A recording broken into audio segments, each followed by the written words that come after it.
Welcome to Building While Flying, a Sasha Group podcast where we interview business leaders about how they tackle challenges, stay resilient, and navigate ever-changing skies. Welcome back to another episode of Building While Flying Q&A edition. I'm Joe Quattrone, your host. Let's dig into the questions. So the first question that we have today comes from Alicia Willis Tunby, who asks, I loved the Super Bowl commercial for Mr. Peanut. How do you best prepare for these amazing events, and what steps do you take to get those creative content ideas flowing? Well, I didn't work on that campaign specifically, but I have worked on 8 or 9 different Super Bowl campaigns throughout the course of my career, mostly from a social media and a digital perspective across brands like Audi of America, Jaguar, Budweiser, Bud Light, to name a few. So what I can say that is a common denominator against all of them is you really have to, as a brand, plan out what you're hoping to get out of the event, just like you do in the rest of marketing, right? What is your ROI of this specific campaign activation? It's not always what you might think, right? It's not necessarily going into it planning to come out of it with a certain bump in revenue or sales or something like that. This is also the largest advertising event in the world on an annual basis. So it is really a competition of creativity of sorts. Who can tell the biggest and the best story? That's why a lot of brands, specifically in the consumer packaged goods territory, think chips, beer, soda, that type of thing. They tend to play around in the awareness, memorability, relevance space, right? How do I win the ad meter per se? Like, how do I rank highly based on Super Bowl watchers' point of view? So that's when you get into these big, grandiose stories, right? And that's also the other interesting thing about it is the Super Bowl, unlike other moments in TV throughout the course of the year, it's actually something that consumers do watch and they pay a lot of attention to, and they talk about it online. So it is one point during the year where you can take TV as a format and you can tell these big 30-second, 60-second, 90-second stories where you can't really hold people's attention that long in that format outside of that event. Right. So the other thing I would keep in mind and what brands spend a lot of time on is if you think about your full investment there, you're spending millions of dollars on a TV spot, right? $5 million for 30 seconds, $10 million for 60 seconds kind of thing. So you want to make sure that you have proper support around it. You want to make sure you're fully buttoned up when it comes to, search, social media, all of the things that could kind of surround that event and give it more bang for its buck. So putting the proper components, people, strategies in place to surround that type of event, I'd say you probably need about a 3 to 6 month timeline in advance of the Super Bowl to really kick it off in earnest, come up with ideas, bring them to life in enough time to kind of ramp up to the Super Bowl and have some bang coming out of it. And the Super Bowl is not what it was 10, 15, 20 years ago. It's no longer an event that happens in isolation. Now, with so much money on the line, advertisers are starting to get their spots out well in advance, 2 to 3 weeks ahead of time, getting some buzz going for their TV spot, and really starting to craft what the public narrative is around their creative well in advance. Some brands are even taking it to the extent where they're tacking on contests, sweepstakes, other types of alternative data capture mechanisms on the back end so that they are walking away with not only a lot of brand awareness and relevance, but they're able to capture data as a result of this massive media spend as well. So keep that in mind. What is your data analysis and your first party data play as it pertains to the Super Bowl? The next one comes from Jake Up, and he's asking if we have any book recommendations. Well, there is a book called 12 and a Half that I can think about. You should probably check that one out. Anything from Gary, I will not steer you away from that. As a person that's worked within Gary's hallways for 8 years, I too am a consumer of his products, and I love some of the life lessons and leadership he puts out there in that book. Outside of that, though, I'm a non-traditional reader. I don't necessarily read a ton of business marketing books. I tend to spend more of my time reading about topics that I'm interested in, things like geopolitical theory, some George Friedman fans out there, the next 100 years. Obviously, with all that's going on and with the war in Ukraine and Russia, it's always nice to dust off a decade-old book like that and see how much this particular theorist's predictions came true. But really, anything that'll energize and kind of make you think bigger and deeper, things that give you a different perspective on the world than what you have. I don't necessarily like to just reinforce my own stereotypes. I like to read stuff that forces me to think in a different way so I can be more open-minded and diverse and apply that thinking to my brands and to my teammates. Hope that was a good one for you, Jacob. The next one comes from Smrtaza Udin. What is the process for making sure the content is relevant? What kind of organic strategy allows you to reach new audiences? For a B2B shipping business wanting to build brand to attract talent and position itself in the industry. So the best way to be relevant is to be as authentic as you can be, right? And so from a B2B perspective, the one thing that kind of automatically jumps out to me is being people driven, right? You probably have a sales pipeline that you have to tend to. You're probably hand-to-hand combat. You're maybe a little bit of a higher price point than obviously like CPG products and stuff like that. So being critical and relevant on certain platforms like LinkedIn are going to be more important to you than probably a B2C type company.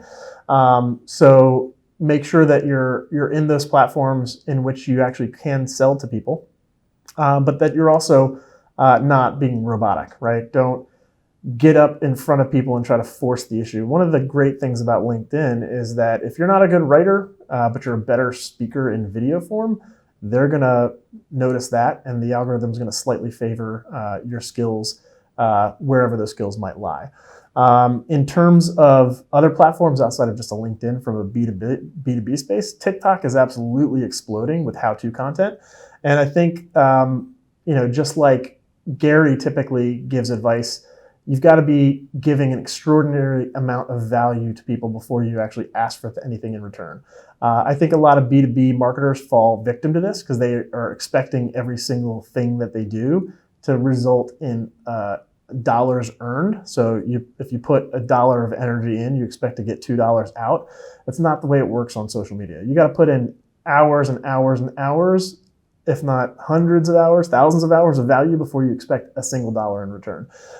So just understand that there are monetization opportunities, but they come much, much later, right? Go out and build brand in social media by giving the most possible value before you expect anything in return. The next question comes to us from I am Jeremy Tran. At what point do you consider using paid media?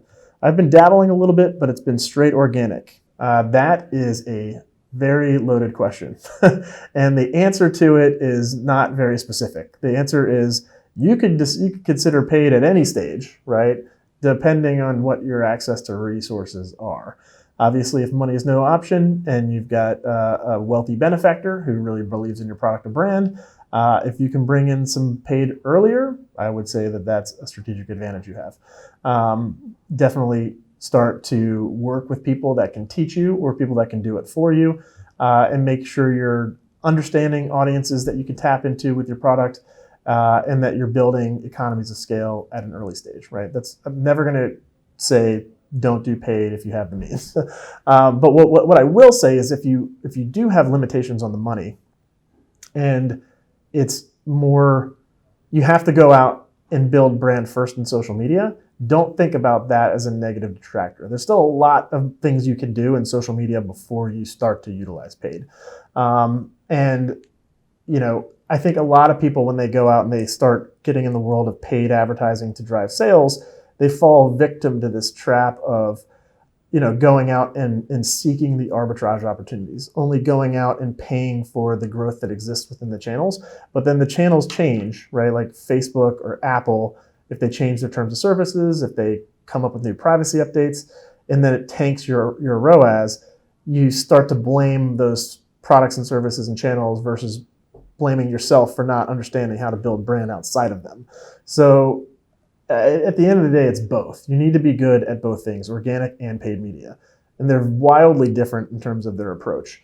I would probably say that for me, as a business owner, I would want to go out and prove viability in organic social media first, while I'm kind of getting my act together on the product development side and go-to-market side. But once I'm ready to start scaling, or once my actions need to start paying dividends, like if I have investors and stuff like that, I'm going to start factoring in how to level in different levels of paid media to be able to scale my product to the masses and be able to tell my investors when they're going to be expecting, profitability. So it really just depends. Are you going out and raising more money? Are you going to come into some money somehow? Has your revenue increased as a result of your organic? Don't necessarily do it just to do it, right? If you haven't seen your efforts pay dividends from a sales perspective yet, nothing is going to magically change when you turn on paid media. But if you're already doing a good job, you've got a good product, good market fit, people are buying your product, and you want to take it to the next level, I think that's a good spot to come in and say, all right, I need to figure out a way to take what I'm doing now, but then augment it with a little bit of extra turbo boost, which could be your paid media strategy. The next one comes to us from Dawes Paints. Who are the best companies to be following on TikTok? And where can I find video and audio content that's trending but is usable for business accounts? Well, okay, the first one's a little bit more challenging because there's a lot of good companies on TikTok, and they're good for a lot of different reasons. I wouldn't necessarily say the bigger the better on TikTok. I would say the best within your niche is probably what you want to be looking at. So if you're in the paint vertical, going out and following Bear Paints is probably not going to give you any insight as to like what good TikTok content looks like, right? But there's a lot of good interior designers that are doing amazing things on TikTok when it comes to usage of transition, hopping on trends that are slightly less known from a brand awareness standpoint in the masses, but have like 2 million followers on TikTok, right? None of them come off the top of my head, but we can link you up to some interesting TikTok accounts in the comment section. In terms of your last question, where do I find video and audio content that's trending but usable for business accounts?